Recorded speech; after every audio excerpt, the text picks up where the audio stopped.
మహాపరిశుద్ధుడా, మహోన్నతుడైనటువంటి దేవ, మాట్లాడే దేవ, నీకు వందనాలు. నీ వాక్యములోకి వెళ్ళబోచుండగా నాతో మాతో సూటిగా స్పష్టంగా మమ్ములను బలపరచు రీతిగా ఆదరించి హెచ్చరించు రీతిగా నీ దాసుని మరుగు చేసి నాతో మాతో మీరు మాట్లాడి బలపరచండి. నీ వాక్యం కొరకు ఆశ కలుగున్నాం, నీ వాక్యం కొరకు ఎదురు చూస్తున్నాం. నాతో మాతో మీరు మాట్లాడండి అయ్యా, మమ్మలను బలపరిచి నీ శక్తితో మమ్మల్ని నింపమని. నీ దాసుడు కాదయ్యా, మీరే మాట్లాడి మీరు సహాయం చేయమని యేసు శక్తి కలిగిన నామములో అడిగి వేడుకొని ఉన్నాము తండ్రి. ఆమెన్. ఆమెన్. హాఫ్ నైట్ ప్రార్థన పాంప్లెట్ ని అందరికీ షేర్ చేయండి. ఈరోజు రాత్రి 9:30 గంటల నుండి 12:30 వరకు హాఫ్ నైట్ ప్రార్థనగా జరుగుతుంది. 9:30కే అందరూ జాయిన్ అవ్వండి. ఎన్నో అంశాల కొరకు ప్రార్థన చేసుకుందాం, వాక్యాన్ని ఆలకిద్దాం. ఎవరు మర్చిపోవద్దు. దయచేసి పాంప్లెట్ ని షేర్ చేయండి, స్టేటస్లు పెట్టండి, ఇతరులకు తెలియచేయండి. అలా పెట్టడం ద్వారా ఎవరో ఒక్కరికైనా అనిపిస్తుంది కదా ప్రార్థనలోకి వెళ్ళాలని. అలా ఒక్కరు ప్రార్థనలోకి వచ్చి బలపడినా చాలు. అందుకని అది దృష్టిలో పెట్టుకొని ఏదైనా పాంప్లెట్ ఏదైనా ఉన్నప్పుడు అందరికీ షేర్ చేయడం, కొందరిని ఆహ్వానించడం నేర్చుకోవాలి. ఎందుకంటే ఒకరు బలపడినా చాలు. ఇక మనం దేవుని వాక్యములోకి వెళ్ళిపోతే, పాపము నుండి విడుదల పొందిన వారే, విమోచింపబడిన వారే నిత్య జీవానికి వారసులవుతారు. పాపము నుండి విమోచన పొందాలంటే అసలు పాపం అంటే ఏంటో మనకు తెలియాలి. పాపం అంటే ఏమిటో హెబ్రీలో 3 పదాలుగా రాయబడి ఉంటుంది. పాపం అంటే ఒకటి హఠ, లక్ష్యం తప్పిపోవుట, తెలియక బలహీనతను బట్టి చేసే పాపము.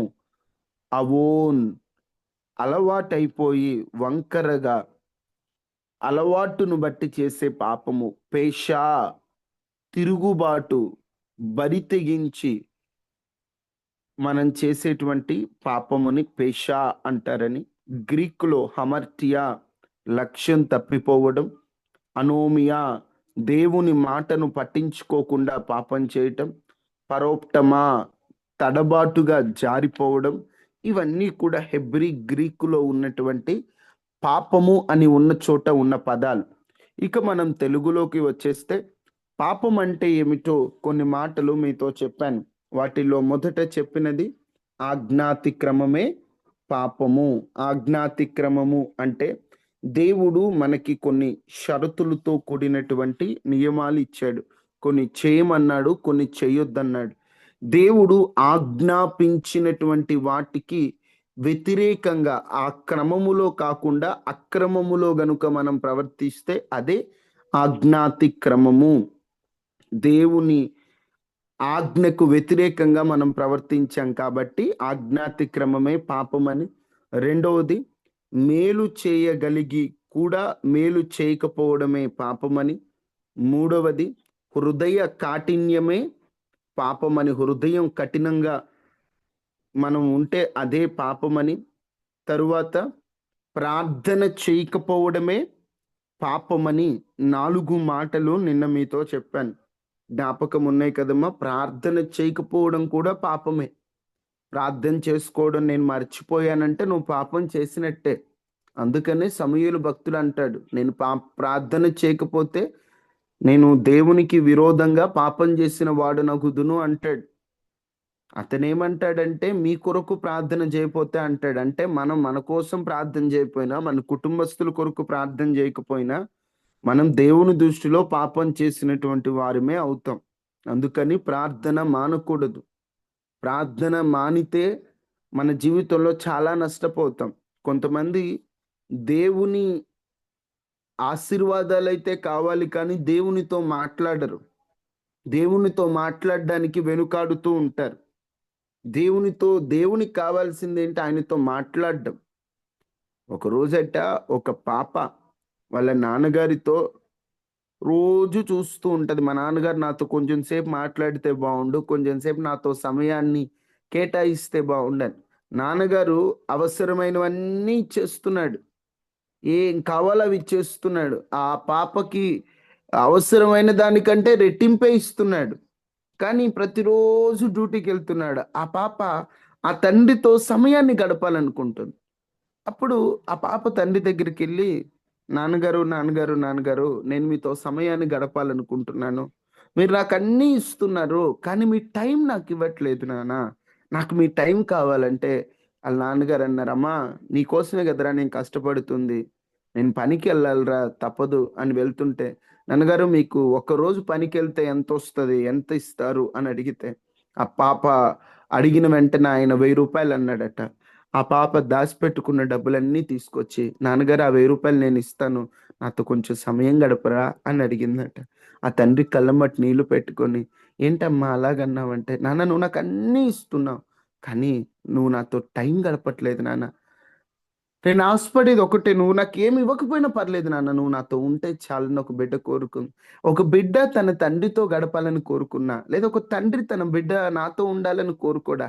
అలాగనే మనం ప్రార్థన జేయకుండా రోజులు, రోజులు గడిపేస్తుంటే దేవుడికి ఎంత ఆశ ఉంటదండి మనతో మాట్లాడాలి, లేదా మన మాటలు వినాలని, మనం ఆయనకి ముచ్చటించాలని ఆయన ఎంత కోరుకుంటున్నాడు. ఎన్ని రోజులు మనం ప్రార్థన జేయడం మానేస్తాం. ఎన్ని రోజులు మనం ప్రార్థనను ప్రక్కన బెడతాం. ఇప్పటికీ కొందరు ప్రార్థన అంటే ఏముందిలే అన్నట్లు అదొక నిర్లక్ష్యంగా పక్కన పెడితే అది పాపం. దేవునితో మాట్లాడకపోవడం పాపం. ఆయన మనకు ఆయనతో మాట్లాడే గొప్ప అవకాశాన్ని ఇచ్చాడు. అవకాశాన్ని మనం యూజ్ చేసుకోపోతే పాపం చేసిన వారమవుతాం. అందుకని అందుకనే మనం దయచేసి, దయచేసి, దయచేసి, దయచేసి ప్రార్థన చేయండి. ప్రార్థన చేయకపోవడం కూడా పాపమే. దేవుడికి మన కానుకలు, మనం చేసేటువంటి మేలులు, మనం చేసే పరిచర్య ఇవన్నీ దేవుడికి ఇష్టమే. కానీ అంతకంటే ఇష్టమైంది ఆయనతో మాట్లాడడం. ఆయనతో మాట్లాడకుండా మనం ఎన్ని చేసినా దేవునికి ఆయనకి సంతోషాన్నివ్వవు. ఆయనతో మాట్లాడిన తర్వాత ఇవన్నీ చేస్తే దేవుడు చాలా సంతోషిస్తాడు. తర్వాత ఐదవది పాపం అంటే ఏంటి? రోమీలకు రాసిన పత్రిక 14:23.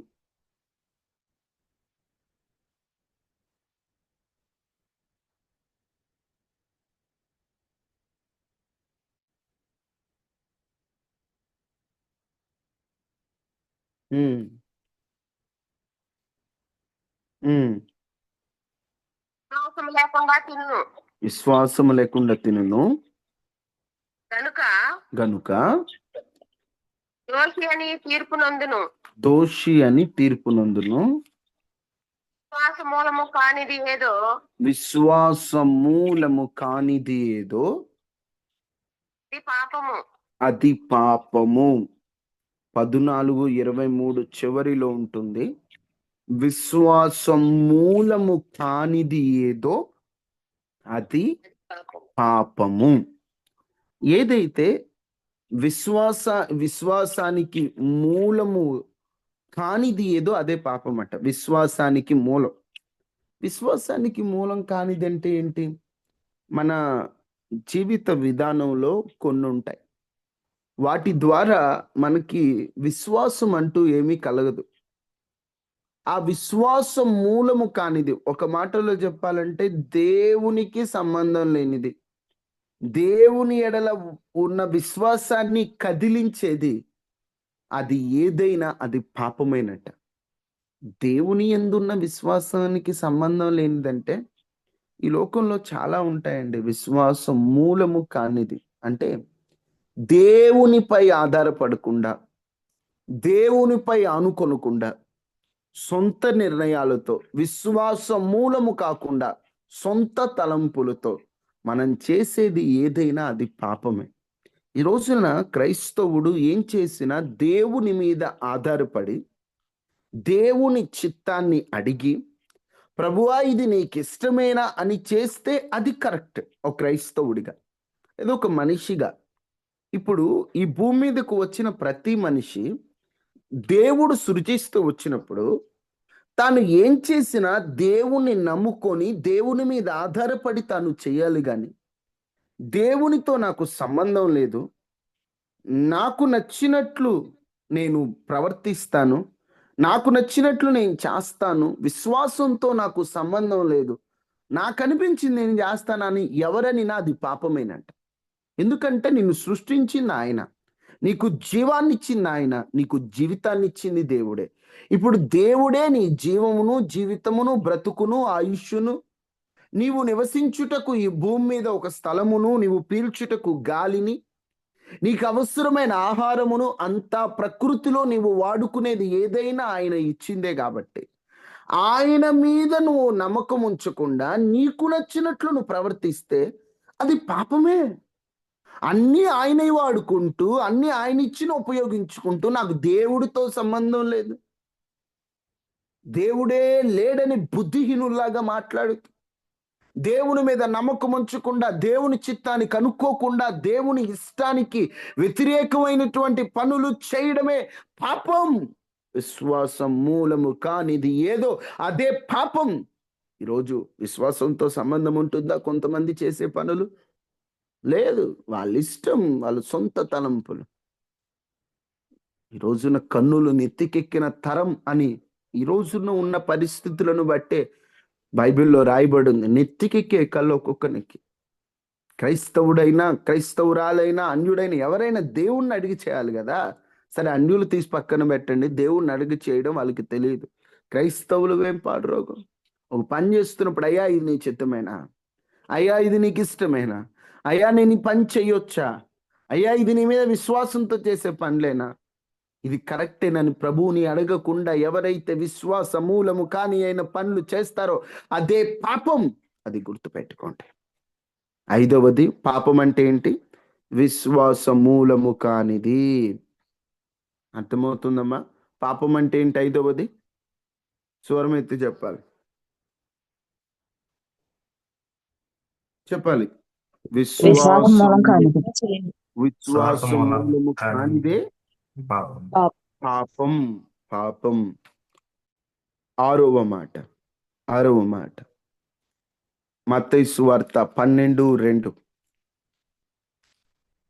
మత్తయి సువార్త 12:2.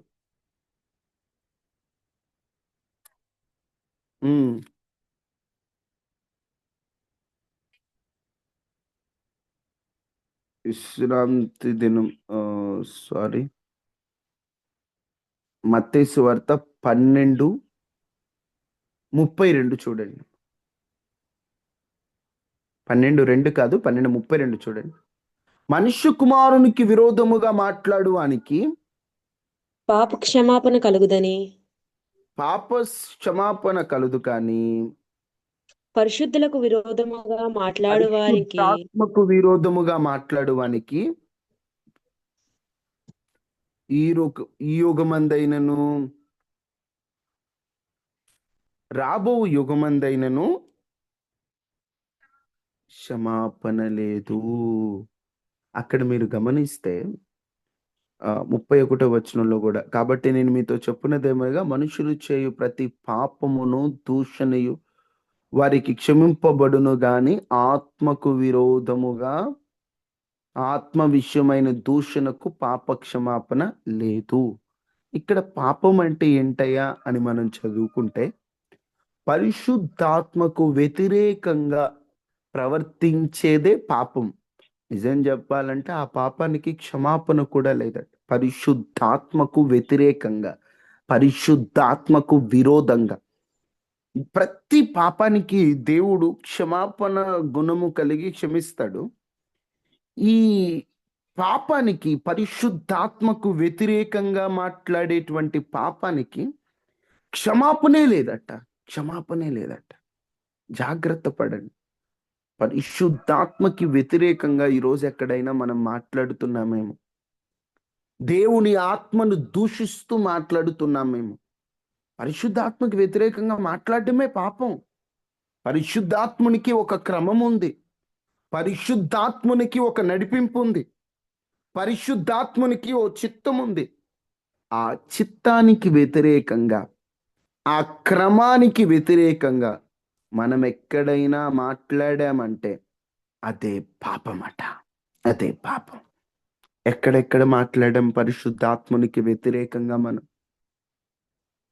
ఎక్కడైనా ప్రవర్తించామా పరిశుద్ధాత్మునికి వ్యతిరేకంగా? మన వ్యతిరేకమైనటువంటి ఆ పరిశుద్ధాత్మునికి ఆ పనులే పాపంగా పరిగణింపబడ్డాయి. ఆలోచిద్దాం. దేవుని ఆత్మకి వ్యతిరేకంగా ఎక్కడ ఏదైనా చేశామా? అదే పాపమట. అదే పాపం. తరువాత తరువాత వీటిని పూర్తిగా వివరించడానికి సమయం లేదు. జస్ట్ ఆ మాట మీకు అర్థమైతే చాలు. యోహాను మొదటి పత్రిక 5:17. అసలు పాపం అంటే ఏంటి అని మనం ధ్యానిస్తున్న అంశం 5.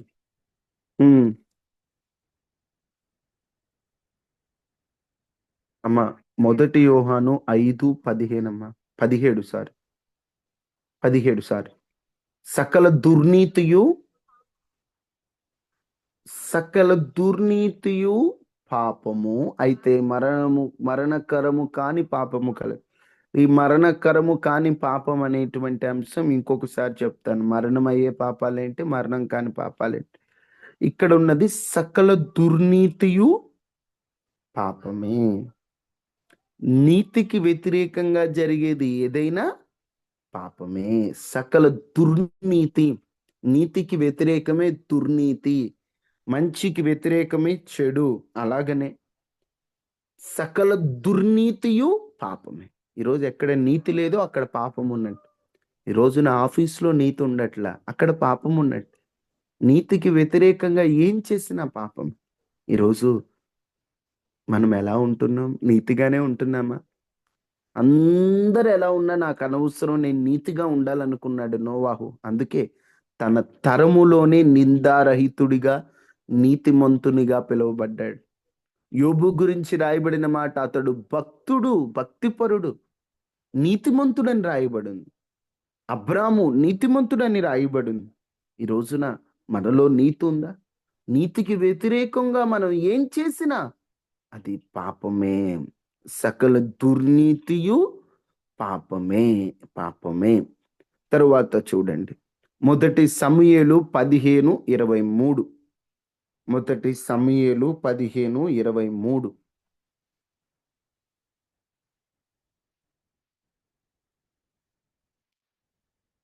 మొదటి సమూయేలు 15:23.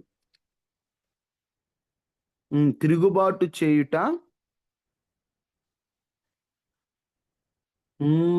తిరుగుబాటు చేయడం శోధింపబడిన పాపముతో సమానము. నోట్ చేసుకున్నారా? మొదటి సమూయేలు 15:23లో తిరుగుబాటు చేయుటే పాపము. పాపము. తిరుగుబాటు చేయుట సోదె చెప్పుటయను పాపముతో సమానం. బైబిల్లో సోది చెప్పడం అనేది, సోది చెప్పించుకోవటం అనేటువంటిది భయంకరమైన పాపం. దేవునికి వ్యతిరేకంగా తిరుగుబాటు చేస్తే, అంటే దేవుడు చేయొద్దన్న దానికి, దేవుడు ఏది చేయొద్దంటే నేను అదే చేస్తానని మనం తిరుగుబాటుగా చేసామనుకోండి, అదే పాపం అంట. తిరుగుబాటే పాపము. తిరగబడుతుంటారు. తిరగబడటం అంటే ఆపోజిట్, వ్యతిరేకంగా. ఇప్పుడు కొన్ని అంటాం మనం, తిరగబడిందిరా అంటాం. అంటే ఉండవలసిన క్రమంలో ఉండకుండా వ్యతిరేకం అయిపోయింది. దాన్ని తిరుగుబాటు పాపము అన్నారు. పాపము అన్నారు. ఇంకొక మాట అని చెప్పి నేను అన్ని కలిపి వివరిస్తాను. సామెతలు 24:9. సామెతలు 24:9. మూర్ఖుని యోచన, సామెతలు 24:9. మూర్ఖుని యోచన పాపము. మూర్ఖంగా ఆలోచించడమే పాపమట. కొన్నిసార్లు కొన్ని సందర్భాలలో మనం మూర్ఖుల్లాగా ఉంటాం, కఠినంగా ఉంటాం. మూర్ఖంగా మనం ఆలోచించే ఆలోచనే, ఆ యోచనే, మనం యోచించేదే పాపమట. 9 విషయాలు చెప్పాను మీకు పాపం అంటే ఏంటో. 9 మాటలు. మూర్ఖంగా యోచించడమే పాపం అని 9వ. ఈ 9 మాటలు కలిపి చెప్తాను, గుర్తుపెట్టుకోండి.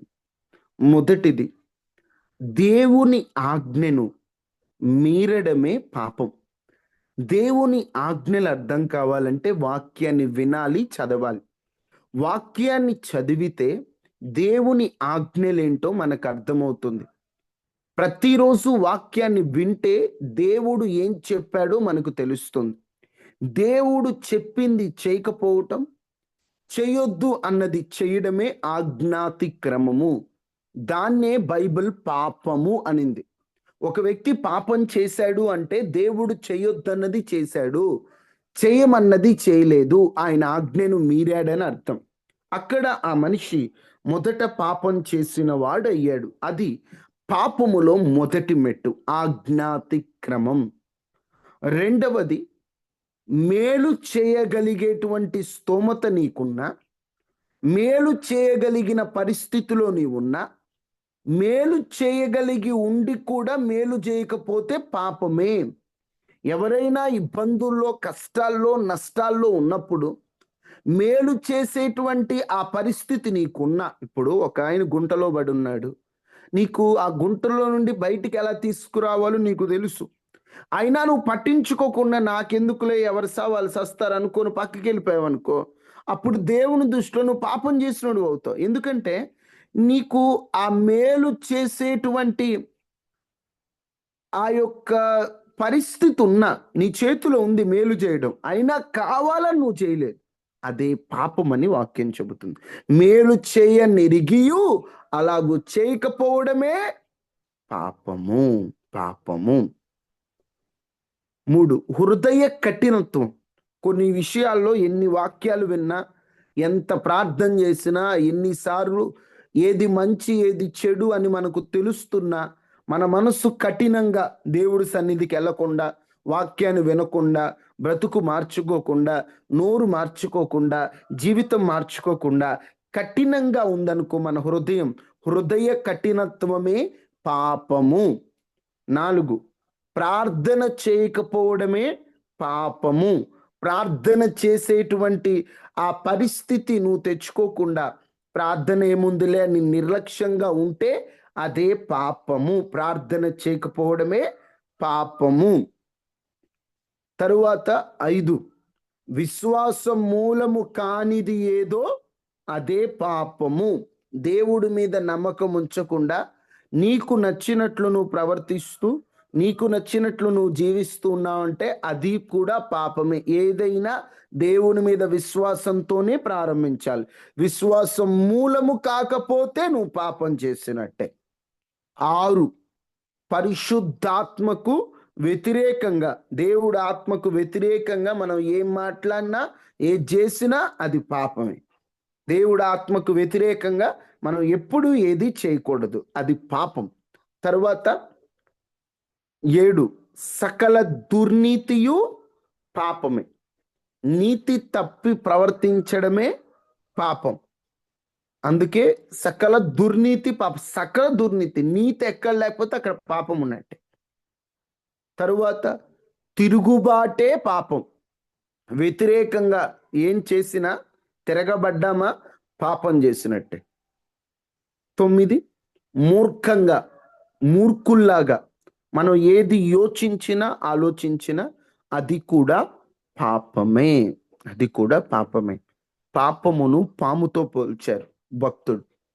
ఎలా పోలుస్తారంటే, కొంతమంది బైబిల్ పండితులు పాము పాపము వంటిది అన్నారు. పాములలో 3 రకాల పాములు ఉంటాయి. ఒకటి నాకే పాములు, అంటే మట్టి పాములు, అవి మట్టిని నాకుతూ ఉంటాయి. 2, కరిచి కాటు వేసే పాములు. 3, మృంగి వేసేటువంటి కొండ చిలువ వంటి పాములు. మా పాములు చూస్తే 3 రకాలు ఉంటాయి. ఒకటి మట్టి పాములు, మట్టి నాకుతూ ఉంటాయి, నాకే పాములు. 2, కరిచి కాటేసే పాములు. 3, మనుషులను మృంగే పాములు, కొండ చిలువలు. దాని అర్థం ఏమిటంటే, నాకే పాములు అంటే చిన్న చిన్న పాపములు, చిన్న చిన్న పాపములు, అవి చిన్నవేళి అయినా అవి పాములే, నాకే పాములతో సమానమై. కొన్ని కరిచి కాటు వేసే పాములు అంటే మద్యం తాగడం, లేదా చిన్న చిన్నవి కొన్ని పాపాలు ఉన్నాయి, అవి కాటేస్తాయి. అంటే పాపం చేసినప్పుడు బాగానే ఉంటది, ఆ పాపము తర్వాత ఏం చేస్తుంది, ఆ పాపంలో చేసేటువంటి పని ద్వారా వాళ్ళకి నష్టం కలుగుతుంది. దాన్నే కరిచి కాటు వేసే పాములు అంటాం. ఆ పాములాగా కరుస్తుంది. అందుకనే సామెతలు 23:31 చదవకండి, గుర్తుపెట్టుకోండి. మద్యాన్ని కట్ల పాముతో పోల్చాడు. మద్యం తాగేటప్పుడు భలే సంతోషంగా ఉంటుందట, సమ్మగా ఆనందంగా ఉంటుంది. తరువాత లివర్లో పాడైపోయి ఆరోగ్యం అంతా చెడిపోయి అంతా నాశనం అయిపోయి అప్పుడు కట్లపాము గరిచినట్టు కరిచేస్తుంది ఆ వ్యసనం. నిజం చెప్పాలంటే మన లివర్ చేసేటువంటి పని క్లీనింగ్. మనం ఏదైనా తిన్నప్పుడు తాగినప్పుడు ఆ లివర్ ఏం చేస్తుందంటే ఆ తాగింది తినింది శుభ్రం చేస్తూ మంచిని చెడుని వేరు చేస్తుంది. కానీ మద్యం తాగినప్పుడు లివర్కి మద్యాన్ని వేరు చేయడం తెలియదు. అందుకని తాగినప్పుడల్లా ఆ తాగినంతా లివర్ మీద పడిపోయి లివరు డ్యామేజ్ అయిపోతుంది. మన శరీరంలో అన్ని అవయవాలలో లివర్ కూడా ఒకటి. ఆ లివర్ తాగి తాగి తాగి లివర్ పాడైపోయి చెడిపోతుంది. అందుకే లివర్ ప్రాబ్లంతో చాలా మంది తాగుబోతులు మరణిస్తున్నారు. వారికి అర్థం కావట్లేదు అది ఒక కట్ల వేసే కట్ల పాము వంటిది, కాటు వేసే పామని. వారికి ఏం తెలియట్లా. అదే ఉందిలేండి తాగుడు, ఈరోజు తాగిపోతే ఎవరు తాగుతారు? ఈ రోజున తాగుడికి వయసు కూడా లేకుండా పోతుంది. 10వ తరగతి పిల్లలు అందరూ కలిసి వెళ్ళి తాగుతున్నారట. ఎంత దారుణమండి. ఒకప్పుడు తాగుడంటే ఒక వయసు ఉండేది, ఒక 20 ఏమో. ఇప్పుడు మరీ 15 ఏళ్లకే ఫ్యాషన్ అయిపోతుంది. ప్రతి ఒక్కడెళ్ళి తాగుబోతులు అయిపోతున్నారు. కళ్ళ ముందు పుట్టి పెరిగిన పిల్లలు కూడా తాగుబోతులు అయిపోతుంటే కన్నీరు వస్తుంది. వాళ్ళకి అర్థం కావట్లేదు. ఆ పాము లాంటిది ఆ మద్యం. కొన్ని పాపాలు, లోక ప్రేమలు కూడా అంతేనే. ఆమె పెళ్లి చేసుకుంటుందో లేదో తెలియదు, కానీ ఆ అబ్బాయి ఆ అమ్మాయినే ప్రేమిస్తాడు. అది కాటేస్తుందయ్యా నిన్ను. ఆ ప్రేమ అనేటువంటి మాయ ఎప్పటికైనా కాటేయక తప్పదు. ఈ రోజుల్లో సభ్య సమాజం సరిగ్గా లేదు. నువ్వు ఏదైనా నీ పార్ట్నర్తో ఆనందించడమే తప్ప వివాహం కాకముందు ఒక స్త్రీ మరో పురుషునితో కానీ, ఒక పురుషుడు మరొక స్త్రీతో కానీ విచ్చలవిడి వేషాలు వేయడం పాపం, తప్పు. నీకు ఒకవేళ సంతోషంగా తిరగాలనుందా పెళ్లి చేసుకో. భార్య భర్త తిరగని ఎవరు ఆపరు, ఎవరేమనరు. వాళ్ళ ఇష్టం, వాళ్ళు నచ్చిన చోట వాళ్ళు వెళ్ళొచ్చు. అనవసరంగా ఇలాంటి వాటిలోకి వెళ్ళిపోతుంటారు. పాపము ఒకటే. పాపము ఒక మనిషిని ఎంత నష్టంలోకి తీసుకెళ్తుందంటే పాములాగా కాటేస్తుంది. అందుకే 3 మృంగేసే పాములు. వ్యభిచారం మనిషిని మృంగేస్తుంది, ప్లస్ అమాంతంగా మింగేస్తుంది. కొండ చిలువ అంటారు పాముల్ని, అమాంతంగా మింగేస్తుంది. పాపము ఎప్పటికైనా డేంజరేనండి. ఇప్పటికీ మనిషి అన్ని గ్రహిస్తున్నాడు, కానీ పాపం అంటే ఏంటో గ్రహించలేకపోతున్నాడు. పాపం అంటే ఏంటి అని తెలుసుకోలేకపోతున్నాడు. ఏదో పెద్ద పెద్ద తప్పులు చేస్తే పెద్ద పాపం, ఎవడున్నాడు నీతిగా, పాపం చేయనోడు ఎవడున్నాడు, అందరూ పాపులమే కదా అలా అనుకుంటున్నారు. కానీ అసలు పాపం అంటే ఏంటి? ఈ పాపంలో నుండి ఎలా బయటపడాలి? పాపం ఉంటే పరలోకం ఉండదు కదా. నేను ఈ పాపంలో ఉన్నానేమో, నేను ఈ పాపం నుండి పూర్తిగా విడుదల పొందాలనే ఒక ఆశ మనిషికి ఈరోజు రావట్ల. మనకైనా రావాలి. ఈనాటి నుండి అయినా నేను పాపం చేయనయ్యా, పాపం అంటే ఏంటో తెలుసుకుంటున్నానయ్యా, పాపంలోకి నేను వెళ్ళనయ్యా, పాపానికి నీకు సంబంధం లేదయ్యా, పరిశుద్ధుల రాజ్యంలోకి నేను వెళ్ళాలంటే పాపము లేనివానిగా నేను ఉండాలయ్యా అని అందరూ తీర్మానం చేసుకోండి. ప్రార్థన చేసుకుందాం. అందరూ స్వరాలెత్తి ఓ చిన్న ప్రార్థనలో ఏకీభవించండి. అందరూ ఏకీభవించండి. మహాపరిశుద్ధుడా, మహోన్నతుడు అయిన దేవ, కృపాసత్య సంపూర్ణుడా, కృపగలిగిన రాజా, నీ ఘనమైన శ్రేష్టమైన ఉన్నతమైన పరిశుద్ధమైన నామానికి వందనాలు. నిజమేనయ్యా, పాపం అంటే ఏంటో మాకు తెలియచేశారు. మేమైతే కొన్నే పాపాలు అనుకున్నాం. మూర్ఖంగా యోచించడం, అసలు ఆలోచనే పాపం అని చెప్పావు. తిరగబడటమే పాపం, సకల దుర్నీతియే పాపం, విశ్వాస మూలము కానిదే పాపం, పరిశుద్ధాత్మకు వ్యతిరేకంగా మాట్లాడడమే పాపం. పాపములో నాకే పాములున్నాయి అయ్యా, కరిచే కాటు వేసే పాము వంటి పాపములున్నాయి, మింగేసే పాపములున్నాయి అయ్యా. మేమైతే వాటిని గ్రహించక ఇన్నాళ్ళు ఏముందిలే అనుకున్నాం, కానీ మేము ఇక పాపానికి రాజీ పడాలనుకోవట్లేదు అయ్యా, పాపాన్ని విడిచిపెట్టాలనుకుంటున్నాం అయ్యా. అయ్యా మమ్మల్ని విడిపించండి అయ్యా, పాపపు బంధకాలను తెంచండి అయ్యా, పాపపు యొక్క కట్లను తెంచండి అయ్యా. పాపం యొక్క ప్రతి విధమైనటువంటి పాపపు కట్లు తెంపబడాలయ్యా. మీరు సహాయం చేయండి అయ్యా. మాకు మీరే ఆధారం ప్రభువా, మాకు మీరే ఆశ్రయం ప్రభువా. అయ్యా తండ్రి, ఈ ఉదయకాల ప్రార్థనలో ఎవరెవరు ఏ కష్టాల్లో వచ్చారో మీరు చూస్తున్నారయ్యా. ఒక్కొక్కరిది ఒక్కొక్క కష్టం అయ్యా. మనశ్శాంతి లేక చాలా మంది ఉన్నారయ్యా. మనశ్శాంతిని ఇవ్వండి అయ్యా. అయ్యా కొంతమంది ప్రభువా తండ్రి నష్టాల్లో ఉన్నారు, లాభాన్ని ఇవ్వండి అయ్యా.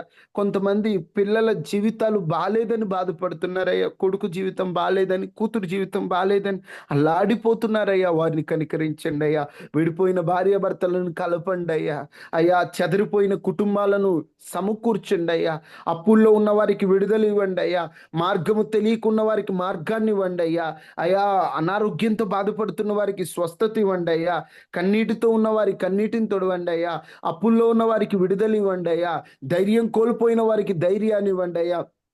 అయ్యా ప్రతి ఒక్కరికి ఆరోగ్యాన్ని ఇవ్వండి అయ్యా. అయ్యా ఈ 10 నెలలు మమ్మల్ని కాపాడినందుకు వందనాలయ్యా. 11వ నెలలో కూడా మాకు క్షేమాన్ని ఇవ్వండి అయ్యా. మేము చేయబోతున్న ప్రతి పనిలో తోడుగా ఉండండి. చదువుకుంటున్న పిల్లలకు జ్ఞానాన్ని ఇవ్వండి అయ్యా. ఉద్యోగాలకు ప్రిపేర్ అవుతున్న వారికి మంచి ఉద్యోగాలు సిద్ధం చేయండి అయ్యా. అయ్యా తండ్రి మానసిక స్థితి సరిగ్గా లేని వారిని డిప్రెషన్ నుంచి విడిపించండి అయ్యా. ప్రతి ఒక్కరికి తోడుగా ఉండండి. ప్రతి ఒక్కరిని మీరు బలపరచండి. పాపము నుంచి విడిపించండి, శక్తితో నింపండి, కనికరించండి, ధైర్యపరచండి. ప్రతి ఒక్కరితో మీరు ఉండండి. ప్రతి ఇంటి చుట్టూ కంచి వేసి ప్రతి ఒక్కరికి క్షేమాన్ని ఇవ్వమని యేసు శక్తి కలిగిన నామములో అడిగి వేడుకొని ఉన్నాము తండ్రి. ఆమేన్, ఆమేన్, ఆమేన్. తండ్రి అయిన దేవుని ప్రేమ, కుమారుడైన యేసుక్రీస్తు వారి కృప, పరిశుద్ధాత్మన్యునమైన సహవాసం మనకి మన కుటుంబాలకి ఎల్లప్పుడూ ప్రభు కృప తోడైయుండును గాక. ఆమేన్. ఆమేన్, ఆమేన్. మరలా చెబుతున్నాను, మర్చిపోవద్దు. ఈ రోజు రాత్రి 9:30 నుండి 12:30 వరకు హాఫ్ నైట్ ప్రార్థన ఉంది. ఈ రోజు రాత్రి అందరూ నెట్ నుంచుకొని రాత్రి 9:30 కల్లా జాయిన్ అవ్వండి. అందరి కోసం ప్రార్థన చేస్తాను. దేవుడు అద్భుతం చేసే రాత్రి ఈ రాత్రి. ఎవరు మిస్ అవ్వద్దు. తెలిసిన వారందరికీ తెలియచేయండి. 9:30కి రాత్రి ఇదే లింక్ కూడా ఏం మారదు. ఇప్పుడు మీరు ఉదయం ఎట్ట జాయిన్ అవుతున్నారో రాత్రి కూడా అంతే జాయిన్ అవ్వండి. ఎవరు మర్చిపోవద్దు. అందరికీ వందనాలు. సెలవు తీసుకుందాం. దేవుడు మిమ్మల్ని దీవించును గాక. ఆమేన్. ఆమేన్. ఇమానుయేలు వందనాలయ్యా. ప్రైజ్ లాడయ్యా. వందనాలు.